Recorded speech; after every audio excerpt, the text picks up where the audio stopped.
Welcome to the award-winning Dare to Dream podcast with Debbi Dachinger, covering metaphysics, ETs, shamanism, and channeling. Here you will find spiritual inspiration from today's thought leaders, along with cutting-edge insights from our interstellar brothers and sisters and ancient shamanic wisdom. Now, here's a new episode of Dare to Dream with your host, Debbi Dachinger. Welcome to Dare to Dream. Today, I am speaking to Thomas Winterton. He is the superintendent of the infamous Skinwalker Ranch in Utah and one of the stars of the hit show, The Secret of Skinwalker Ranch on the History Channel. Dare to Dream podcast won 3 Talk Radio Positive Change Awards, the COVR Award for Best Podcast, and Welp magazine named it one of the top 20 best podcasts to listen to this year. It's high ranking on Apple Podcasts. Just got some news today from my BBSR radio station, and I have learned that the show is literally now, since the end, so just in a week, is now syndicated on 102.7 New York. And it's getting great numbers. So if you folks want to listen on the radio in New York, 102.7 is there for you. And if you love the podcast or radio and you'd like to see myself or my guests animated and connecting, I urge you to do so. You can do it on Spotify where they have video, but you can also do it on YouTube, my channel, which is youtube.com/Debbi Dachinger. Got lots of great stuff for you. And first, I just want to thank the sponsors of the show.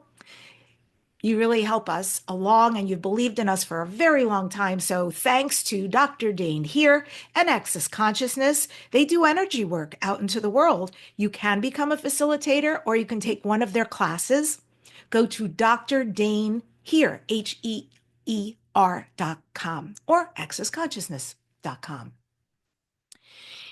A lot of people today want to know what their galactic ancestry is. Where am I from? What planet? What universe? Where am I headed? Why my traits? Why this lifetime? And if you're interested in knowing your star seed lineage, I have a free gift for you. You can go to DebbiDachinger.com/starseed. It's got over 19 different starseed types that are broken down. It's very captivating and detailed, so don't miss the chance to connect with your star lineage. It's DebbiDachinger.com/starseed. 2 events coming up. The largest channel panel. It's an event in Sedona, January 3rd through the 5th. It is the way to start the new year. This is going to be a weekend of workshops, renowned channelers like Daryl Anka, Wendy Kennedy, Jamie Price, Rob Gauthier, Lisa Royal Holt, and many, many others. I am presenting and doing a workshop.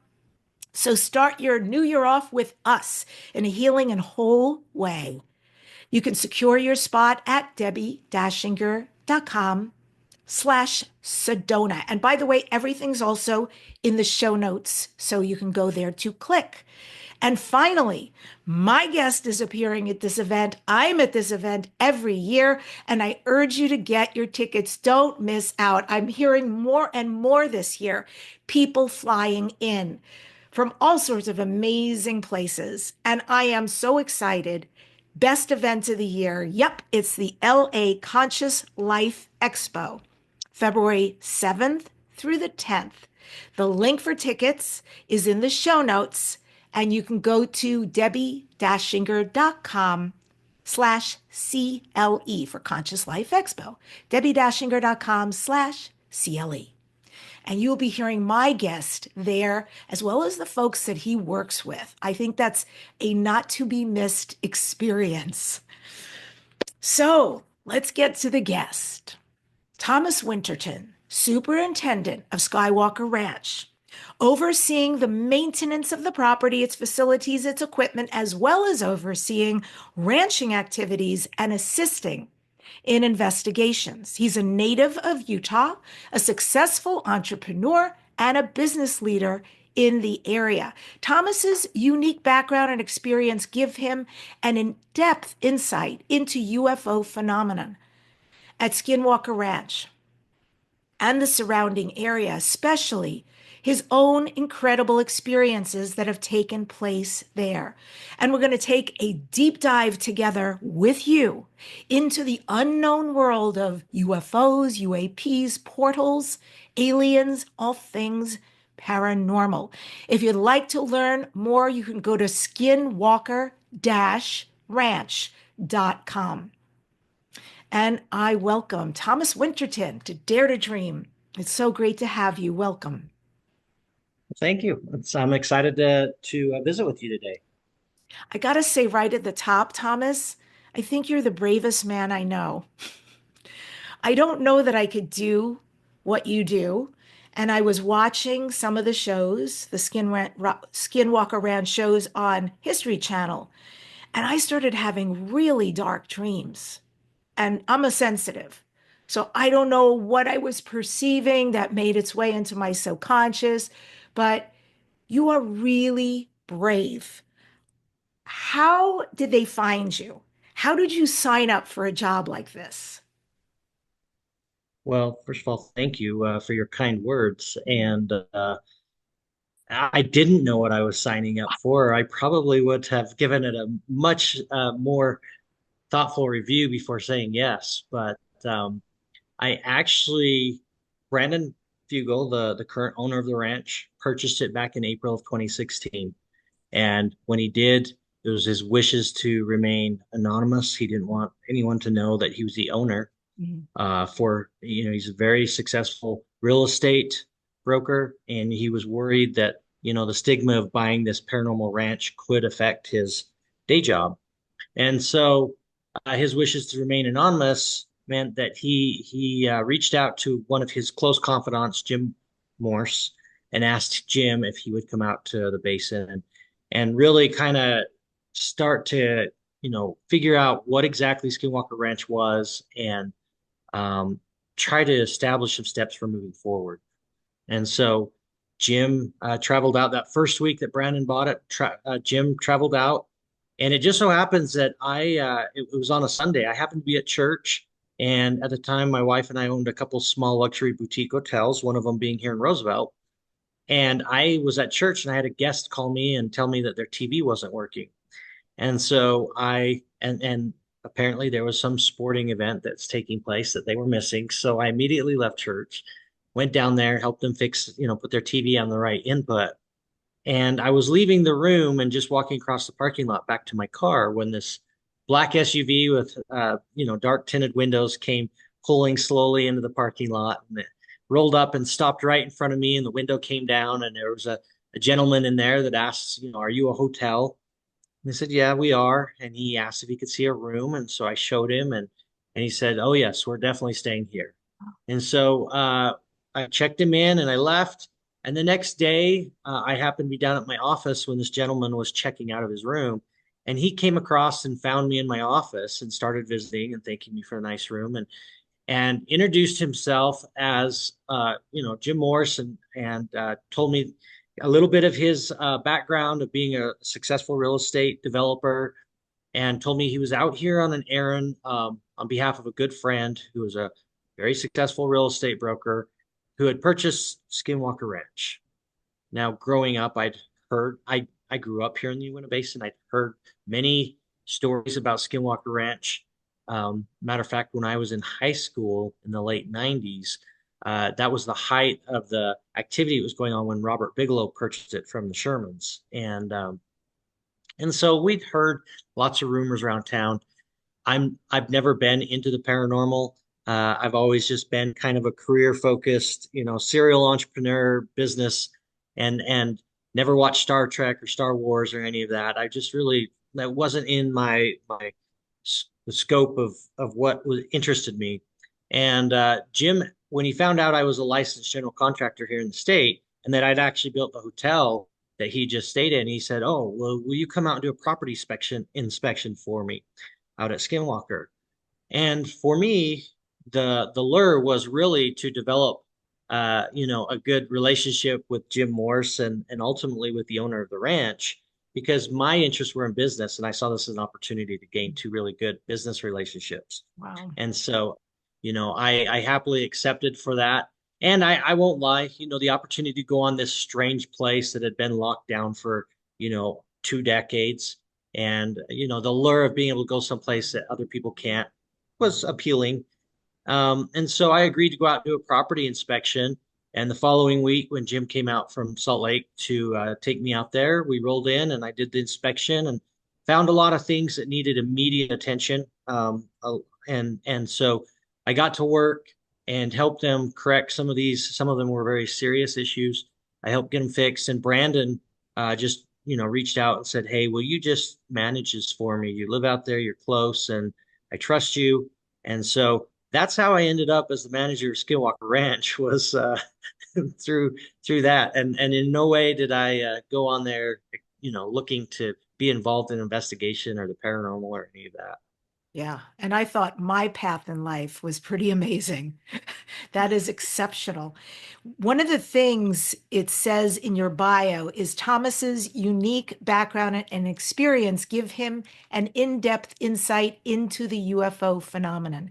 What does that mean? What is your unique background and experience? Well, I think, in that really, um, I have been heavily involved in the area, whether it's politically, I was president of the Roosevelt Rotary Club here. I've been chairman of our local political party here in the county.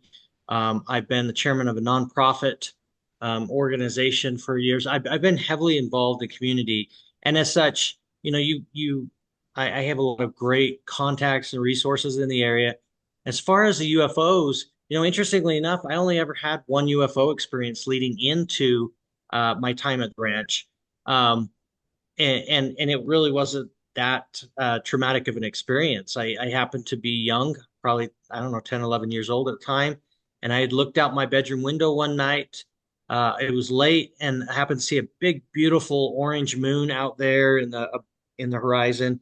We had an oil refinery here in Roseville at the time, and the moon was just out there. It was a half moon, and it was on its back rather than on its side, which I found unusual because usually I've seen, it's a half moon. It's kind of vertical, not horizontal. But I didn't give much thought about it. And then right before I went to bed, I looked out the window and it was gone. It was out towards the west, and I just assumed it had dropped below the horizon. The next morning when I got up and I mentioned to my mom, I said, "Man, you should have seen the moon last night. It was just gorgeous." My mom said, "I don't think there was a moon last night." I said, "Oh yeah, I saw it." And when we looked at the calendar, sure enough, there was no moon that night. So I don't know what it was that was out there in the horizon. Definitely wasn't the moon. That was my UFO experience. But because of my connection with the local area, as soon as I became affiliated with the ranch and people found out, um, people started coming up to me as the local guy by the hundreds and sharing their experiences that have happened here in the ranch, around the ranch and here in the Uinta Basin. And so my position here has uniquely positioned me in such a way that has allowed me to really tap into the locals UFOs experiences by and I'm not exaggerating. I mean, at this point, 9 years in, I bet it exceeds several hundred, people in the area that have had some pretty remarkable experiences. And these are very credible, grounded people, leaders in the community, ecclesiastical leaders. And these are people that they usually start by telling me, if you tell anyone I said this, I'll call you a liar. Wow. They're not sharing it for any other purpose other than just they're trying to make sense of what they saw. And in some ways they're looking to me to give an explanation or at least validation. So Beautiful. Wow. Powerful stuff. Skinwalker Ranch, what would you say the mission is, Thomas? What do they typify? Why they do what they do? well, I mean, I think we'd have to look to the owner, Brandon Fugel, who really is, he purchased the ranch. He's had an interest in this area of study for a long time, has in the past invested money into what some would label as fringe science, you know, and has always had an interest in what else might be out there. And so obviously, with him being at the helm and leading this investigation, we look to him as to the direction and really the objectives of the investigation. It first started out, I went on as a complete skeptic, and as did most of the other team members, and even Brandon himself. The very first time Jim Morse took me out to Salt Lake to meet him, and I met him there in the office. I remember Brandon sharing with me his reasons for purchasing the ranch, and so the first question that was posed to all of us is there something really happening at Skinwalker Ranch? We'd all heard the stories, but when Robert Bigelow sold it to Brandon, he sold it as is. He did not hand over any data or any material that could substantiate any of the claims that had been made, any of the stories. And so we basically were starting with a blank slate. So question number one, objective number one, was to observe and see, is there truly something strange or unexplainable happening at Skinwalker Ranch? And that was our objective for some time. And it didn't take very long. I mean, I think by the end of the first year of his ownership, most of us had gone from skeptics to experiencers, or at least witnessing strange phenomena. Now, some of the people like me that are hard-headed and stubborn, and I'm too analytical in my mind sometimes. Some of us were still trying to explain away these experiences and assign them to a prosaic or mundane explanation. But nonetheless, we were still witnessing things that were making us have to really stretch and say, well, it's probably this or it's probably that. But it didn't take too long for that question of, is something happening there? And then the objector, or the next question was, well, okay, there's something happening. Now what? What do we do now? And that's really where, of course, a discussion started amongst us as team with Brandon. Okay, so we're observing some pretty remarkable things. What do we do with it? Do we keep it confidential like Mr. Bigelow did, and just continue to observe and try to collect data? Do we share our findings publicly? And if we do, what's the right forum? Eric has had conversations with uh, various different academia figures, or individuals, uh, various science journals, and they view this topic as really fringe, and they don't want to engage in it. They don't take it seriously, and they definitely didn't want to be associated with us in any way, shape, or form. And so the normal, typical avenues that you would normally see the science community take, doing papers and publishing them for peer review, and that we were soundly rejected in that. And so really their discussion was, well, okay. And Brandon felt like a collaborative approach was the best way to embark on this investigation, because the more eyeballs you can get on a problem set, the more likely you are to come to a conclusion or find an answer quicker. And he didn't see enough reasons to keep it confidential. So, at that point, that's kind of when the show came in. But they came after us. We didn't go after them, and it just happened to be, a matter of the right timing. And so, anyways, yeah. Wow.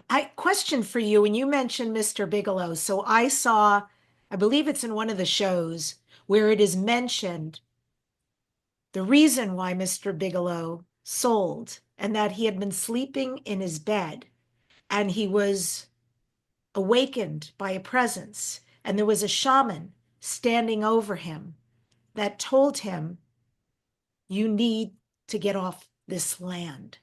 Is that correct? And if so, does anyone know who that shaman is? And was that a kindness he was saying, or was that a warning he was saying? That's a great question. Yes, I've heard that story before. I've had the privilege to meet with many of the Bigelow team. Um, I've met Mr. Bigelow himself personally, and we've posed some of these questions to them, and I can't say that I got a straight answer as far as confirmation or denial one way or the other. Um, I've heard multiple reasons from individuals within their team as to why he sold. I will just tell you that, I did personally witness invitation extended to him to be flown out to the ranch and to visit again, after Brandon had purchased it, to which his response was, I will never step foot on that ranch again. Don't ask me again. So, I did witness that firsthand. As far as any of the other reasons as to why he did or didn't, I would say that, I'm going to just have to fall back to the several varying accounts that I've heard from individuals within his circle, and I'm not sure, exactly which one, or if all of them or none of them are true. Okay, well, either way, very spooky out there, very strange. So, for folks who maybe don't know, I feel like many people are aware of this phenom we're talking about. But let me give you a little backstory. So, for over 2 centuries, the Skinwalker Ranch in Utah has been associated with strange and disturbing occurrences, and it actually defies physical reality. And so, Thomas is part of a team of experts who are dedicated to solving the mysteries that surround the ranch. What, Thomas, can you say about portals? Now, I always talk about portals with people in regards to interstellar travel, being visited by beings from other dimensions, extra dimensions, ultra dimensions, parallel realities. But it appears that in this reality on this earth in Utah at the ranch, there are portals. What do you know about them? Um, yeah, so the the quick answer is not much. What we do know is, the facts at hand is that we've witnessed many different anomalies for which we do not have a quick, easy answer to address how that could be occurring. These are events that in some cases are um, they're operating outside the law of physics as we understand it. Meaning, obviously, we don't have a complete understanding of the law of physics. Um, and and so what we do know is as we try to go down the checklist and we try to find a box that we can put that we're witnessing these events, we're collecting the data, and we're trying to say, okay, could it be this? And we start going down the checklist, and nope, it can't be that. And as we go through um, the known explanations, we get through all of those, and we can't assign it to any of those. Is it a portal? Well, we can't say for sure. Hmm. Um, we do not have definitive data that says yes, that's a portal. But here's what I do know is that there are many instances where the data we've collected, as we try to find that box that it fits in, to compartmentalize it, it's when you line it up against the theories that have been presented by the likes of Einstein and some of these smart theorists or physicists out there that have hypothesized about what a portal, what would happen if a portal was present, what would the physics look like in that. As we witness some of the data that we're getting, it does match in some cases. Hmm. And in some cases, it actually matches better than if we're trying to shove it into one of the known boxes. So, is there portals? We cannot say for sure one way or the other. What we can say is that in some cases, the data does line up, and nobody's, to my knowledge, nobody's been able to measure a portal or witness a portal as far as being able to gather hard data on it. And Yeah, so if we did see that, what would that look like on the instruments? When would we know exactly that indeed that's what we're seeing? right. How And to measure. hopefully we can come closer to getting it. Have you ever brought a medium out to the ranch? Somebody who's very accomplished, maybe does a lot of police cold case work to check out the phenomenon and give you feedback on what's happening. So yes, as part of the investigation, and this is what I love about our scientists is that they have been open-minded to many different um, medias, for lack of a better word. They've been open to all possibilities. And as you can, anyone that's following our investigation on television can see, we have looked at some of the cultural things related to the Native American culture and the lore of the curse. We've brought out a rabbi who claimed that, the Jewish culture has tonal technologies that can open portals, and he came out and did a ceremony where we did witness some pretty remarkable anomalous behavior with the thermal cameras, and we were able to repeat it. Um, and so there was, that sense. So in your question to the mediums, yes, we have also had an open mind to some of um, these other areas, and we have had some very accomplished mediums on, and their results have been intriguing. Interestingly enough, I don't know that I can't speak a lot to it because it hasn't aired. Um, and I don't know, that ultimately at the end of the day, we don't know if it will or not. And so, but we have indeed investigated those avenues. Cool, very cool. Okay, well, I'll just keep watching. So here you are, you've witnessed numerous inexplicable events. Can you share with us a particularly compelling incident that occurred off camera that hasn't been featured on the TV show, but significantly impacted your experience at Skinwalker Ranch? What stands out for you?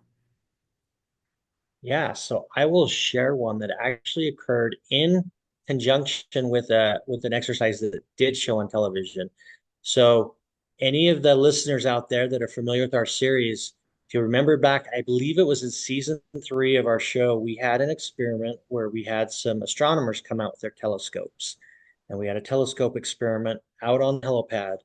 And we've long been picking up strange energies that are coming. We've triangulated them to an area that's about 5,000 feet above the triangle there in the ranch. And we have tried many different ways to try and collect data on this. Now, energies don't just come out of nowhere. You have a broadcast tower, you have something that is broadcasting the signal. The energy has to be coming from somewhere. And as we look up at this place, we see no visible signs of any explanation as to what could be causing this. And we've tried investigating it with weather balloons, with airplanes, helicopters. Um, I'm trying to think of all the other methods, and so we've been thwarted every single time there's been something that's occurred that's kept us from collecting the data that we really wanted to get. So we decided, you know what? Let's bring telescopes out. And this is a very low tech way, not a lot of ways that this can go wrong. It's safe. And what we'll do is we'll train the telescope on the stars. And as the stars track across the sky from east to west, as they travel through that anomalous area that we've identified, we'll see if there's any distortion of light. And the best way to describe this is if you held up a clear glass of water and look at it and had somebody walk behind it, you'll see that as they walk behind the glass of water, the light bends around the glass and distorts their shape, right? That is the bending of the light. And so our idea was is if there was truly something up in that space, it could be causing atmospheric conditions, and maybe the light would bend. So as the star went behind that object, maybe like the glass of water, the light of the star would bend around and we'd see it with the telescope. So we start tracking with these very, very sophisticated telescopes, and they have a hard burn data drive where you can pick a star and then the telescope will lock on it and it will track it as it goes across the sky. And we had a list of stars that would be going through that exact area that we were interested in. And as the telescope started to track, the star would disappear off the menu and the telescope would stop tracking. And this happened all night long, and it was only the stars that we were interested in that were being removed from this menu. Now, mind you, This telescope doesn't connect to the internet. There's no way to get in and hack it. It is a hard-burned directory. And so this was a really strange night. We saw UAPs. The telescopes would never function. And when they got to that one area, they worked fine everywhere else, but not when we were pointing them at that one area of the sky. We collected a lot of data that night, and we caught when we wrapped for the night. Um, as we were cleaning up all of the um, as we were cleaning up the set, I guess, all the tools, the telescopes, everything, taking them down, um, we decided real quick we would check for a 1.6 signal. Now, all of this is not seen on camera because the cameras were done. We had wrapped. What does And 1.6 signal mean? so we've been during the course of our investigation, we've noticed a correlation of a 1.6 megahertz signal that will that is directly correlated to when we say, okay, let's start the experiment. We'll have the 1.6 where we're analyzing it on the spectrum analyzers, and the noise floor is just there's nothing in there. And the second that we say let's go, all of a sudden a 1.6 peak will appear. A very strong, definite signal appears at that 1.6. It'll vary just a little bit, 1.599 or 1.6, 1. It varies just a little bit, but it's in that area. And then when we finish our experiment, we're done, the peak goes away. Now, there's a lot of things that transmit in that 1.6 range. Some of the satellite signals, the US government has that. It's not that we're seeing signals that's unusual. It's the direct correlation of we start an experiment and we see a new signal pop up. We end the experiment, the signal goes away, suggesting that it's correlated with what we're doing. And we don't know where we've tried to isolate where it's coming from. Sometimes when we're using these highly accurate directional antennas that tell us where the signal is coming from, sometimes it says it's coming from the mesa. Sometimes it's shown that it's coming from the drilling rig. It's in different areas, and sometimes it's moving around pretty erratic. So the behavior of the signal is really what's caught our attention. And so as we're doing these experiments, sometimes we'll check in to see, are we seeing that 1.6? What's it doing? We try to keep a close eye and record that while we're doing our experiments. And this night was no different. As we were concluding the experiment, there had been so much going on that night that our attention had been drawn so many places. And Travis was like, I want to see what that signal's doing. We look, and sure enough, there it is. We find the signal. And we have two different types of antennas. One is omnidirectional, which means it'll pick the signal up from any direction. And then we have directional antennas, which will only pick it up if the antenna is pointing the direction that the signal is coming from.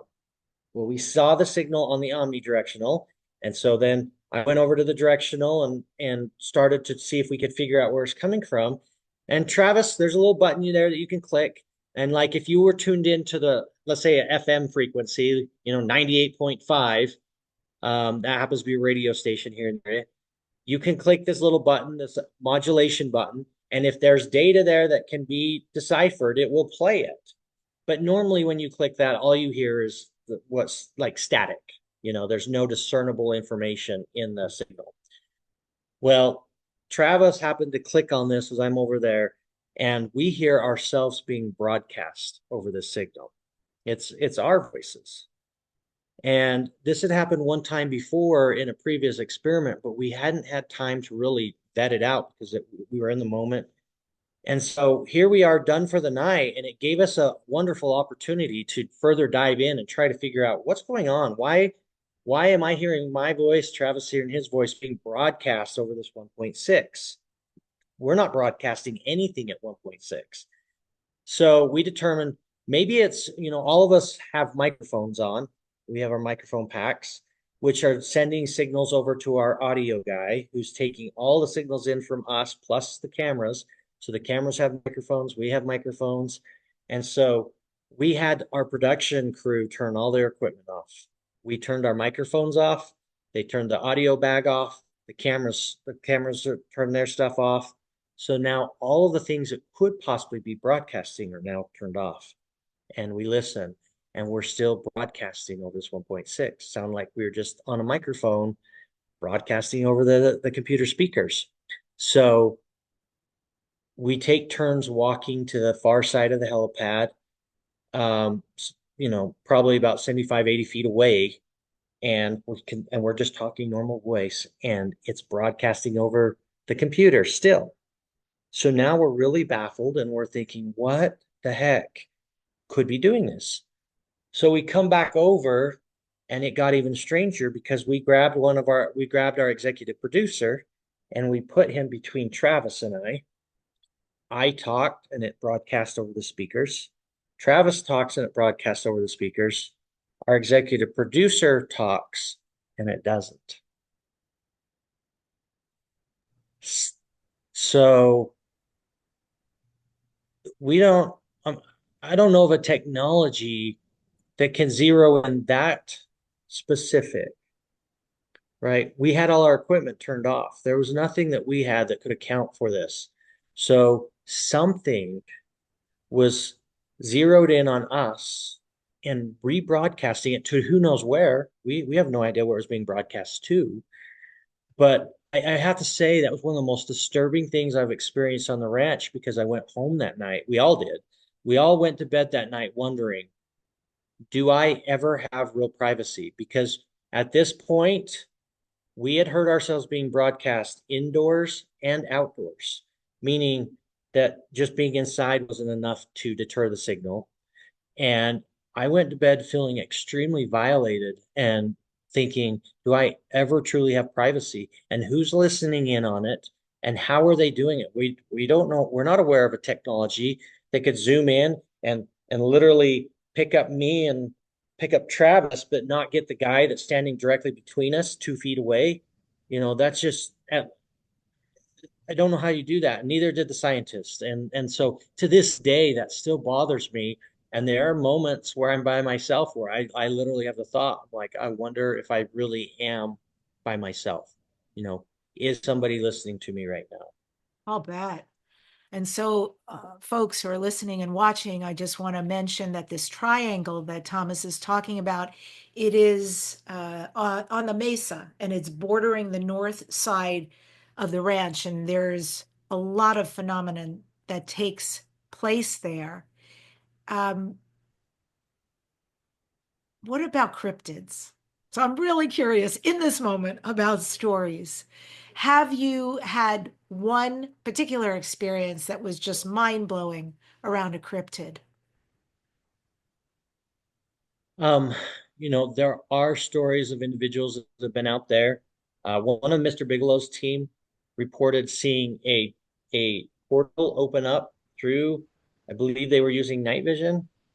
And in the night vision, not with the naked eye, but in night vision, they saw a portal open up and a bipedal creature came out of it and then walked away out behind Homestead 2. So we've got some stories like that. Personally, myself, I mean, I have experiences of seeing some what appeared to be dogs. Um, and luckily with this one, I always love it when things happen with other people around because it's nice to have some validation, know that you're not like losing your mind or imagining things. Um, my wife and I were on the ranch and we were down by the creek and we looked up on the ridge and there was a bunch of dogs up there and all different shapes, sizes, breeds, and they were just up on the ridge. And it had been raining for several days, so the ground was extremely soft and muddy. And because of my concern, some of these dogs pack up and then they start harassing the livestock, or even us as humans. I've had them before come after me, and so um, my concern was if we have that many dogs on the property, I wanted to scare them off immediately, and so ran to the top of the ridge. And when we got up there, not only could we not find a single dog, but there was not one footprint in the mud where we had seen them at. There was not one track, not one footprint, which leads me to believe that they were not physical in nature. Mm. But I have, as far as cryptids and that, my experiences have been more towards that type of an experience of seeing animals that appear to be there, but are leaving no physical traces that they were actually there. And I know you've had a lot of UAP experience. What was the most outstanding? And also, has there ever been contact when a craft has been spotted? Great questions. I have lost track of the number of UAPs. Now, it's important to note, we see hundreds of UAPs, and then the due diligence starts. Was it a satellite? Mhm. Was it an aircraft? Was it a drone? And was it the space station? There's a lot of work that has to go into. Was it a meteor? We have to go in and start really doing process of elimination. And out of, those hundreds, some of them are discovered to be, oh, that was the space station flying over, or oh, that was flight 1078 into Salt Lake. Um, so not every UAP that we see ends up truly being a UAP. We are able to identify a large majority of them, but then there are those that even to this day we do not have a good explanation for, and some of them, I think the most remarkable one I saw was just simply because it appeared to be the very closest to us. And it happened to be that same night as the telescope experiment. And it came across the sky and it appeared to just be a couple hundred feet above the ground. It was just right down there above the field. And it was so bright and so it just, it was moving slow across the sky, no aviation lights. We're in a main aviation corridor on the main approach into Salt Lake International Airport. We can see aviation lights at 35,000 feet, clear as day. So um, we're very confident when we're seeing a plane, when we're seeing a helicopter. Um, Now, if this was a drone, this would have been, first of all, it would have been a very large drone. And the other thing was there was no noise Mhm. Yeah, to it. It no was silent propulsion. as Yeah. far as we could tell. Mhm. No no visible propulsion, some of your typical telltale signs that have been seen in UFOs. Um, and to your question of contact, Mhm. that one is intriguing to us because we don't know. If they were communicating with us, what form would it take? Is it coming in signals? Is it coming in, flashes of light? We obviously didn't hear anything audible, but part of us wonders, are they communicating? But if they're broadcast, let's just say, in simple terms, they're broadcasting at that 98.5 frequency, and we're tuned to 101, we're gonna miss the communication. So maybe they are communicating, but we haven't yet figured out like, where they're communicating at. Absolutely. Yeah. Incredible stuff. And I completely concur and relate. I've had many spacecraft myself experiences, and that's the first thing I'm always aware of is there propulsion? And then how does it move? I try to capture it, of course, by picture and also by video so I can examine it later. I do ask other people. For me, thankfully, it's always been an extremely benevolent experience, and I'd like to keep it that way. Yes. I want to make sure also, harkening back to the story you told earlier, this incredible story of bringing out the astronomers and their equipment, their very powerful equipment that is not connected to the internet. I know you told this amazing story of your voices, just the two of you being broadcast no matter where you went. But you had also started down the road to say, we turned off everything. And did you complete that after you turned everything off? So the conclusion of that, we were not able to determine. We could not find the source of what was broadcasting our voices.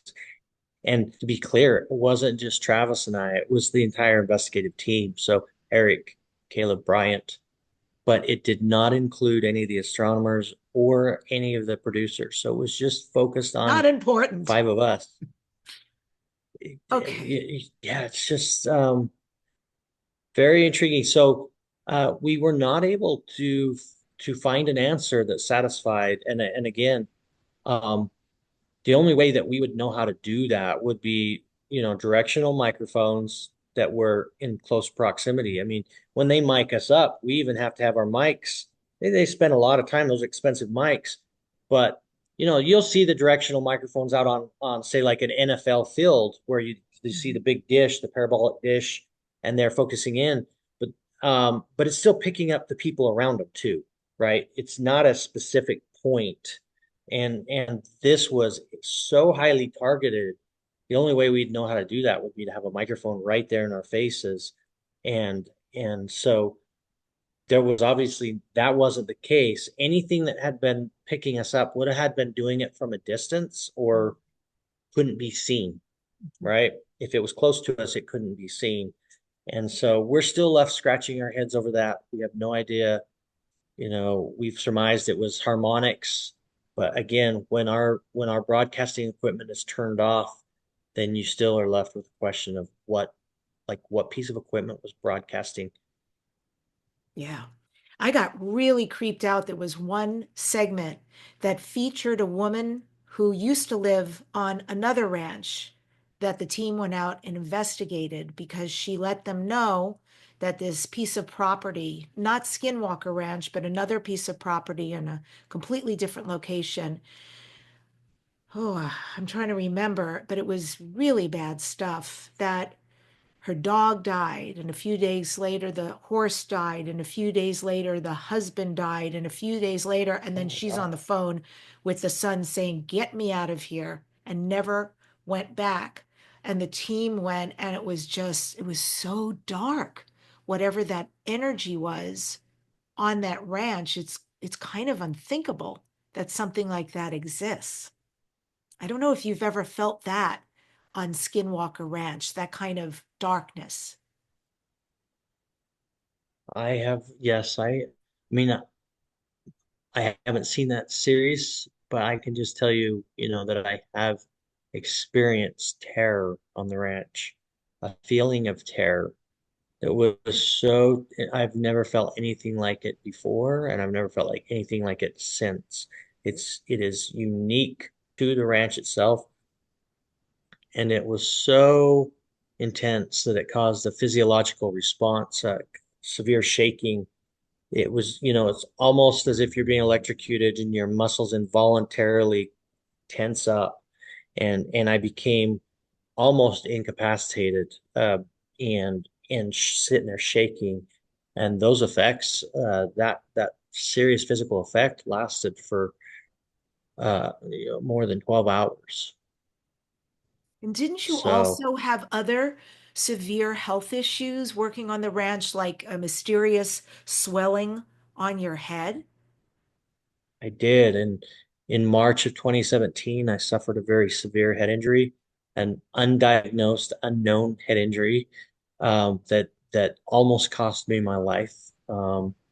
It was severe enough that the second day in the hospital, the doctor called my wife in and told her to prepare the family and to that it did not look good, and that if I did indeed pull through, the odds were extremely high that I would be in a vegetative state. And so it was a very serious injury and took me a long time to recover from, and is something that ended up, as I mentioned earlier, I'm very stubborn, hard-headed, and very analytical. I just so skeptical about so much of this stuff that I would explain it away and explain it away. And it was really the events surrounding my head injury, both before and after, that finally forced me, compelled me to accept that there are things happening in this world that we cannot always easily explain, and turned me upside down. Really, I woke up in a different world than what I what I went to sleep in, and my reality's never been the same since. So it has been a life-altering experience, and it really, my head injury was kind of the pinnacle that forced me to quit being so hard that forced me to quit being so hard-headed and be more open-minded, and accept the fact that there is indeed a lot of um, strange things that happen, and we can't always we don't have the answers for everything. We don't. Absolutely. The ranch is testimony to that. Over time, Thomas, have you developed coping mechanisms or protective measures that work well for you? Yes, absolutely. I'm grateful. My wife is extremely gifted. She's an intuitive. She is a healer. Um, Oh, and wonderful. this whole journey, I Mm. look back at this and it's kind of surreal. I even look back at how this even began of me happening to be called out of church and happened to be in the parking lot at the exact time that Jim pulled in. I mean, if I'd been 5 minutes earlier, 5 minutes later, I would have missed him. And we are a small property. I don't have a front desk clerk that sits there all day. So chances are he would have pulled in, not seen anybody, and then gone down the road to the next hotel. And the timing that I just happened to be, everything just lined up so perfectly, and then my wife's journey of discovering her gifts and her abilities is kind of been parallel. She's had her own separate path, uh, and she'll be at the Conscious Life Expo sharing that, which I'm really excited about. Um, so she's kind of been my secret weapon out there that's helped in a lot of ways, not only protect me and keep me grounded, but also sometimes have to step in and do some corrective action, when I get messed up out there. I've been grateful for her. Mm. And then, in addition to that, uh, at some point, the team and I were talking about this not too long ago. Some point you almost become desensitized to it. And Mm. as I was listening to you, at the beginning say, you're so courageous, I appreciate those kind words. But when you're sitting in my shoes, look at it and I'm like, I'm not sure if it's courage or stupidity or just like I don't know what to sign it to. But Got at it. some point, you become desensitized and almost numb to it, and it Mm. doesn't affect you the same way anymore. I traumatic things happen still, and and I don't know. The reaction is different. It's not as it doesn't seem as serious. Maybe a little more even slow motion. You see trauma enough, I guess it desensitizes you, and it doesn't affect you the same way. Yeah, absolutely. I mean, one of the things I would think would be traumatic are these unexplained deaths and mutilations of the livestock that have been happening at the ranch and surrounding areas. I know all around the world this occurs, and it's always been attributed to whatever race of extraterrestrials. And I want to say I heard something very interesting recently. There was somebody who, and I wish I could pull those pieces and names together, but it's what is germane is this: there is somebody very well known who channels an extraterrestrial. And I know many people like this who are world renowned. And somebody was saying, like, why would a race of extraterrestrials do this? Why in the world would you do something so awful to these animals? And the extraterrestrials got very confused, and they were asking about some of our practices of what we do in the ocean with the fish and how incredibly cruel we are to octopus and sharks, and in some countries what they do to dogs. And they were actually not understanding the question. And I thought that was phenomenal to understand what it must be like for a race outside of this culture, mores, ways of thinking, doing things that I wouldn't even deem acceptable that some people on this planet do, hunting, right? And these extraterrestrials are looking at us like, well, you do this, so dot dot dot. So tell me about that. I would imagine seeing that, experiencing that would be kind of an awful thing. Yeah. Uh, I'll point to last year. We were over at the drill site. We were in the process of drilling into the mesa, and so happens that we saw the cows were acting in an odd manner, and one of the calves, one of the babies, had separated itself from the herd, was directly behind where our science table was set up, maybe 100 feet away, 150 feet away, and is sitting there spinning circles, Oh, really, really tight circles. And it was spinning circles for probably a minute and a half to 2 minutes, um, really, really tight. And the rest of the herd, its mom is over there mooing, bellowing and there was nothing keeping her from running over to her calf. And her calf sitting there bellowing and turning circles. And we're thinking, what is going on? I was up on top of the mesa with the drillers. I immediately ran down, came down and went to check. The calf eventually quits turning circles and starts to wander over to the herd, but it almost is behaving as if it's dazed mhm. or probably, I mean, it could have been dizzy for all the times it's sitting there spinning, right? But I ran over there to the calf, and of course, it starts running away and it starts running into trees. It starts Oh, running into all kinds of stuff. And I'm thinking, what the heck is this calf blind? And when I finally get around it and I see its eyes, they look almost completely white. And so long story short, we end up herding. I tried to get it pulled away, but the mom was being protected of the herd. So we ended up herding the entire herd over. And then we finally got this calf and its mom separated out of the herd over in the corral at Homestead. We called the rancher and we called a vet. And Dr. Haley came out from Salt Lake and she took a look and it was bleeding out of its eyes. And it was she said that the brain was swelling, oh my. and so it, excuse me, Miss, I'm on a podcast. I'm on a live podcast. Um, sitting here in my living room. Oh, Um, but she can come on anyways, too. yeah, it's just my wife coming home with her arms filled with groceries. Hmm. Um, so, anyways, witnessing that, so it had swelling on the brain, which was causing pressure behind its eyes and caused it to go blind.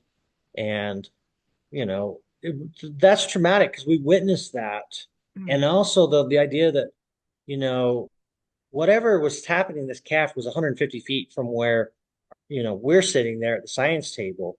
What would that have done to us? And of course, having suffered a head injury myself, it really hits close to home. And so watching those things are traumatic. And of course, you feel bad for the animals. I'm a huge animal lover. I've got dogs and horses and cows. You don't want to see any animal suffer. And so just to see animals suffer in general is not I do not like that. I know none of the team likes that. And so it does traumatize you both for watching the animals suffer as well as, you know, what it means. Yeah, you have no clue what kind of data they could be retrieving, why in that manner, and especially if they're that advanced, why would there be cruelty involved? That I don't understand. I know, for instance, with abductions, if you will, that the gray beings, extraterrestrials, have a tendency to be perceived sometimes as being cruel in some of their scientific experiments that they do, poking, prodding, putting in chips, implanting children, extracting children, all sorts of things. We also know many people have said that folks that have this experience have a soul contract. They have agreed before they came into this lifetime to go through this, and I'm not saying it would feel good or not terrifying to go through something like this, or sometimes multiple times. And so it makes you wonder, because the grays are devoid of emotion, which is part of why they're doing the experiments. They want to experiment with humans and reconnect in a hybridization program to bring back the emotions they literally genetically stripped themselves of, and now realize, whoops, wasn't such a great idea.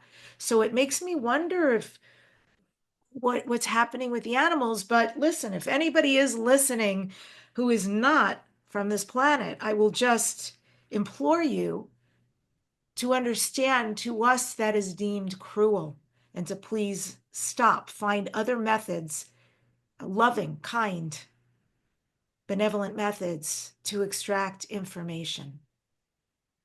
I do think they're listening sometimes. And so, Thomas, I have so many questions for you. This has been amazing, like really amazing. This could be a two-parter. And maybe we'll have you back next year. I want to ask you here about Conscious Life Expo. And do you have anything to add before I shift to that subject? No, I'm super excited for the upcoming expo. Yes. Um, this What are you this is an talking area that about? holds a lot of interest to me personally. So, Yeah. Yeah, there's going to be a lot of people that you'll be fascinated by, will be fascinated by you. And what are you presenting, you and your team, at Conscious Life Expo? one of the things that makes Skinwalker Ranch unique is while we know there are many hot spots across the world that are famous or well known for certain types of anomalies or phenomena, one of the things I think makes Skinwalker Ranch truly special and unique is the conglomeration of so many different phenomena taking place there.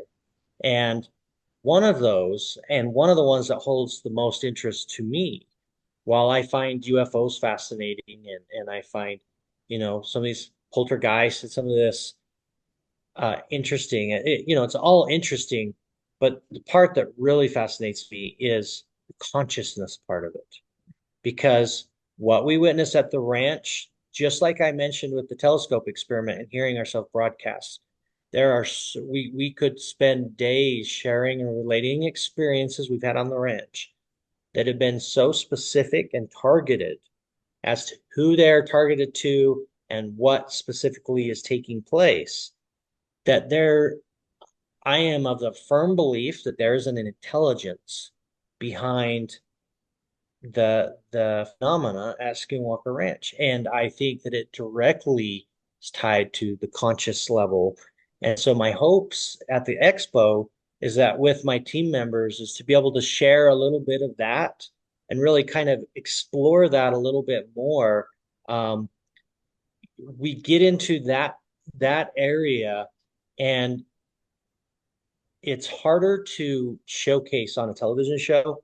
With our series, really we have to be able to explain it in a way that a fifth grader can understand. That's kind of our general rule on things, is that the things that are shown on television need to be explainable to a fifth grader. And sometimes when you get in some of these topics, it's hard to adequately explain what's going on in maybe terms of fifth grader. And so some of that gets left out of the television show, not because it's not interesting, not because there's not incredible data with it, but simply because it's a subject for which the network just says, we really don't know how to accurately portray this, therefore we're not going to address this. And so there have been those things that have either been left out, or things that we've wanted to do that the TV show we only out there filming for several months of the year. The rest of the time is left up to us to do whatever we feel we would like to do. Obviously, um, taking our cues from Brandon as well as our lead principal investigator, Eric Barb, who leads the science. So there's things that we've done. There's some incredible experiences that have happened. And so my hope at the expo is to be able to dive into this kind of other area that we're not always free to go into with the television series. And I feel like this will be the right demographic and the right convention, the right conference to be able to do that. So I'm looking forward to it. Oh my God, it's going to be sold out for sure. So, folks, if you're interested, February 7th through the 10th, 2025, 23rd Annual Conscious Life Expo. The link is in the show notes. I'll also give it to you here. Go to DebbiDachinger.com/CLE. It is DebbiDachinger.com/CLE. And Thomas, this is Dare to Dream. So what are you next, Dare to Dream? What are your future dreams and goals? Obviously, I would love to find out what's in the mesa there at the ranch as we look forward to our investigation. We've obviously got something very, very interesting inside that mesa. So my hope is we can continue that and discover more what's with that. And then, on a personal level, I still have my companies that I'm running, and they are just going, and things are going great. So I have big goals with them of some big announcements that are coming up in the next month or two. So we've got all kinds of good things going on. Oh, I'm so happy for you. Thank you for coming on the show today. Thank you for sharing so much amazing stuff. Not a problem. And everybody can look forward to this upcoming year, season 6. We just finished filming season 6 of The Secret of Skinwalker Ranch. So look for that to be airing on the History Channel sometime in the spring. Perfect. Yep, folks, you can go to the History Channel TV and you can sign up to see the episodes or watch them on your TV, and also skinwalker-ranch.com. And I end today's show with this quote from Art Bell. I do believe in the paranormal. There are things our brains just can't understand. Subscribe to this #1 transformation conversation, Dare to Dream.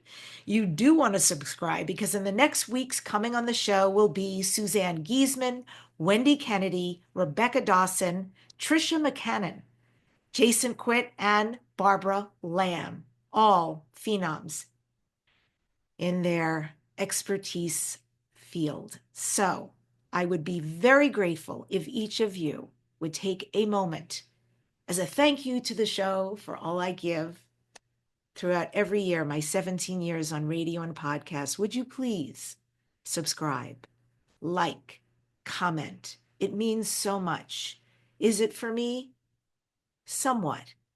But by me, through this podcast, I get to reach so many people who are hungry for this information.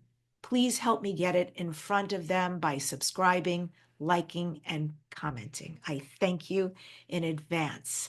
And remember, folks, don't just dare to dream. Dare to turn all your dreams into your reality. Thanks for joining.